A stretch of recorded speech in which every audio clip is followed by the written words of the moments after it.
Okay, not sure how this video is going to turn out, but as you can see, I've been working a little bit today. It's later at night, and lights in my office aren't quite working right. So, one of the things I wanted to go over, though, was I've been spending the last, I don't know, week or so kind of trying to catch up and trying to learn about this thing with the IS over there in northern Iraq and eastern Syria. Basically the ISIS or IS and all that kind of thing. Also trying to make sense of some other information that's come out over what's apparently infighting with the jihadi groups. It goes all the way back to Benghazi and the Libyan revolution. It probably goes back a little bit further than that, but those of us on the outside world, outside of their world, we started to see this far more evidently with the Benghazi affair. Now, the Benghazi affair was not a pretty situation. The diplomatic staff there, far from innocent. The jihadis, what we saw, though, was a certain level of infighting as they jockey for support in the Arab world. And what they're also jockeying for support for is not just outside funding, but who gets access to the weapons, who gets access to what they consider their big prize. What was the true dream of Osama bin Laden was to establish a sovereign country that they could make into a caliphate. What's happened, though, is with the various imams doing their heavy jihad-style preaching, is that everybody wants to be more extreme, because being more extreme means being more authentic. And it eventually reached a point where there were groups that wanted to go places where even Al-Qaeda didn't want to go. And that was probably recognized pretty early on by a lot of the diplomatic type people. Then somebody starts getting this idea, when they start getting the psychological profiles of the types of leaders that were going for this thing, and they usually weren't the poor and downtrodden of those countries. Now, they'll use the poor and downtrodden of a lot of those countries, but a lot of times they're fitting this spoiled rich kid, nothing's good enough for him type thing, like Osama bin Laden. And that's what we're seeing with a lot of the higher profile people that have been traveling from around the world to ISIS, or the Iraqi IS, in the Islamic State. They also have proven themselves to be very adept at hijacking the Syrian revolution. But they began that hijack in Libya, and of course they've been attempting at hijacking Egypt, but it looks like the remnants of the Egyptian military are kind of getting a handle on that, sort of, kind of. The thing is that there's an actual grassroots style constituency that wants to hear the language of jihad. And with that comes hatred for America, and hatred for Israel, and hatred for even the secular regimes in those countries. That leaves other strict Islamist regimes in kind of a quandary, and that's where the deals with the devils get made. And the reason those deals with the devils get made is they all want a dumping ground for the more hardcore and fanatical of jihadists, because in the jihad-style Islam of the caliphates, of those extreme, by-the-book type people, what happens is they're not going to get wealthy. There's a lot of charities and taxes that are involved with that, but it's also very restrictive on its trade with the outside world. That's where even the Iranians want to get off that boat. The Iranians still want to do business with China. They still want to do business with non-Muslims. The Saudis, of course, get rich doing business with non-Muslims. So they want some place that's relatively accessible to them, where they can dump the people who talk the talk. Now, they're going to talk the talk of Islamist fascism, but they're so extreme that they're really not going to get along even in the fascist Islamic regimes. Now, a lot of logic would say, well, how about Afghanistan? There was a Taliban leadership. How about the tribal areas in Pakistan? It's that tribalism and the traditional tribalism that I think make those places not as suitable for those people. There's a lot of tribal rivalries that happen. A lot of the outside fighters, a lot of the outside people are going to go there. They have to pay homage to the tribal rivalries. Plus there's the fact that the U.S. is scheduled to leave at some point. Every invader leaves Afghanistan. A lot of people think it's because the Afghans kicked their asses. No, it's because there's very little of value there. And when it was valuable as a passage route for something, then maybe. And the fact is, you can never have a good gross national product based on dope. It just isn't going to work. You've got to have a world trade thing that has enough volume and enough of an economy that it's not a matter of simply compressing slave labor, slave farm labor. So what's happened is a lot of these countries have gotten together and they said, listen, we really need to have a dumping ground for the extreme of the extreme. That's where we've gotten a lot of reports that even some of these extremist leaders have secretly been getting medical help in Israel or Saudi Arabia or parts of Lebanon, and they find out, well, you know, some of this is they're getting us a little bit of support from some of these countries. It's because a lot of those countries don't want to keep the radicals at home. They want to send them someplace. They still have to answer to their families. They still have to answer to political families that have the third son or the nephew who just went crazy for jihad. They want to send them someplace. And having those people executed in their home countries or simply profiled and executed or repressed in their home countries then creates a legitimacy problem with especially the extremist Islamist governments such as Iran and Saudi Arabia. They're going to have internal legitimacy problems if they just take those people out and shoot them. Now, in the past, they have been doing that sort of thing. What's happening now is that the IS is this exit valve. Now the Europeans are getting into this. There was a series of reports from a German journalist who made it into the IS. He got a letter of safe passage explaining the mentalities of a lot of people that go. So in that backdrop, he's able to talk to a lot of the people. One of the things that their conclusion was, the German conclusion was, that when people leave the IS, it's because they flunked out somehow. They were rejected. They didn't want to hang. They flunked out somehow. They were the spoiled, rotten kid, wanted to adopt Islam, usually based on some sort of an ethnic identity issue, although there are some who are just straight-up European converts. The conflicts that they have with the other extremists are something we need to look at here in the United States, because in their truest form, most of those people are going to have a language barrier with anybody in the United States. The United States is really a place where they would want to raise money, raise support.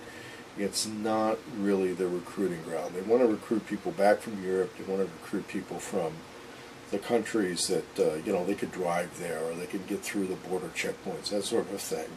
Crossing an ocean is much more difficult because what happens is they're probably going to have to fly or set up their own smuggling network, let's say by boat or ship. And those are traditionally pretty difficult. When you're looking at acts of terrorism in the United States, there's no doubt in our minds that they have a desire to carry out attacks, but they also would realize that a lot of the jihadi networks in the United States are very infiltrated. And because of that, what we would see on the outside of their world as a precursor to those types of things is some sort of infighting. Somebody's torched a mosque, somebody's shot somebody who was a radical. And what that is what we're going to see on the outside of that is they're going to be infighting, they're going to be jockeying for dominance in some sort of a radical community, and chances are, you know, there's going to be a winner and there's going to be a loser. The question is, does a winner want to establish their legitimacy in the eyes of the caliphate by carrying out a terrorist act and then taking the heat for it? That's everybody's question. Nobody really knows, because what happens in the United States is that there's various types of mafia-like organizations which are happily raising money. That's why they came here. They want a better life for their people. They want to raise money. If somebody among them is disaffected and wants to do that stuff, they want to buy them a plane ticket, get them out of the country, They show up in IS, they burn their passport, that's that, and they're chopping heads off or doing whatever they do. In Europe, what they may need to do is they want to show up to a victory parade. And what we saw was that European pattern with the Sarneo brothers and the Boston bombing. They felt that they were going to get a payoff. These guys weren't after 99 virgins. They were after a victory parade among the jihadists and probably cash reward. They just, they didn't have a fully functional plan for getting away with it. It's probable that they thought they did. They were just not bright enough to carry that out. But they were bright enough to carry out an attack. The other thing is that when we look at the level of security that was at the Boston Marathon, we recognize that they are not deterred by intimidating insecurity if they choose to carry something out. Now, that may be because they're dumb, that may be because they think the rewards are going to outweigh the risk or the consequences. They're probably not deterred by heavy-handed security. What a lot of the trainer type guys are going to say is, well, be ready for the fight at any time. I don't think you can give any more better or honest advice than that, because there isn't all that much of a rhyme or reason to the type of attacks that a aspiring jihadist is going to do. Now, a trained operative, those are a different matter. They're going to follow a pattern. But an aspiring person who wants to make the reputation so that they're going to show up over there, that's a different matter. But I think for Americans, the primary threats are going to be if you're traveling in parts of the world where they can get to that place to collect their rewards, as opposed to something here in the U.S. That's not to say it isn't going to happen here, or it doesn't say that they lack the capabilities. What you would see as a precursor to that, probably, is going to be some sort of jockeying for dominance among somebody who's already kind of leaning toward that. And what we saw in Benghazi was followers of the IS groups raiding and taking down Al-Qaeda stuff. What we're seeing in Africa is Al-Qaeda retaliation against IS sympathizers raiding and taking down their stuff. And there's some stuff that isn't really clear whether or not they would actually try to recruit each other's people. They're really after, the raw money, the raw support, by proving themselves to be more extreme than the other group. For the Americans here in the United States, probably in response to an attack, you want to be able to evacuate right away. Boston kind of sucked for everybody who was there when the city was on lockdown. They know that if they do carry out attacks in major U.S. cities, the city would probably be would lock down.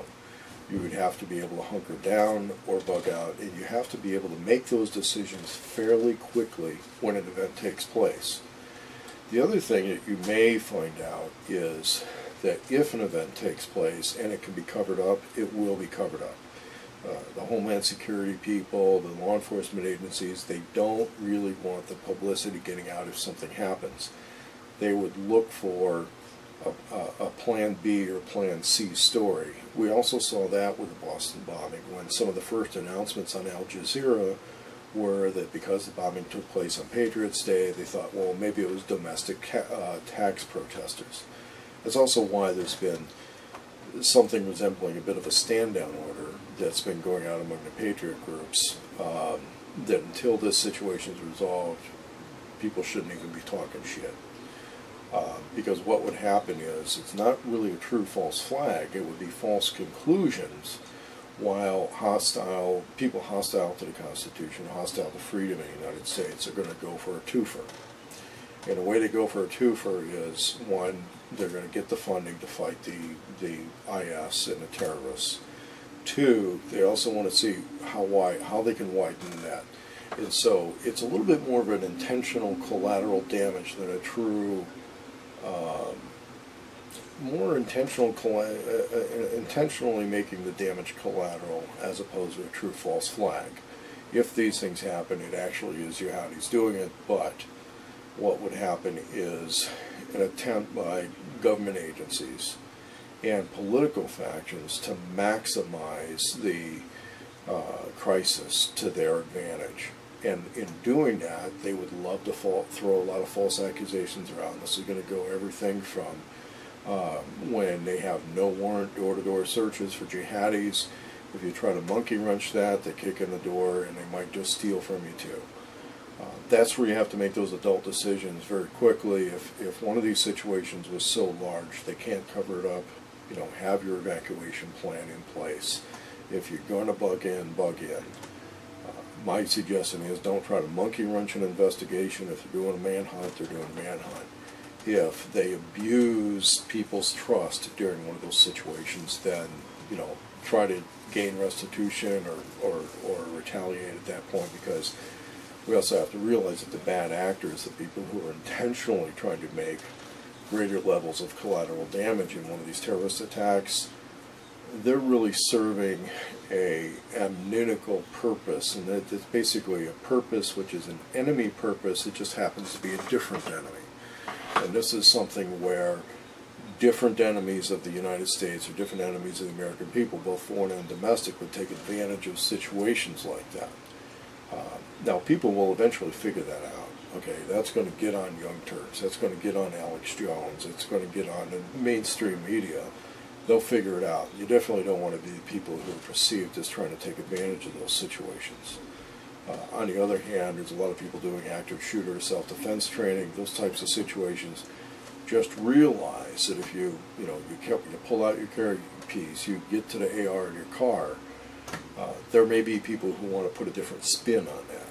And they may do, they're probably geared up to put that different spin on very quickly. So again, you've got to make some decisions, some PR decisions whenever you take that type of action.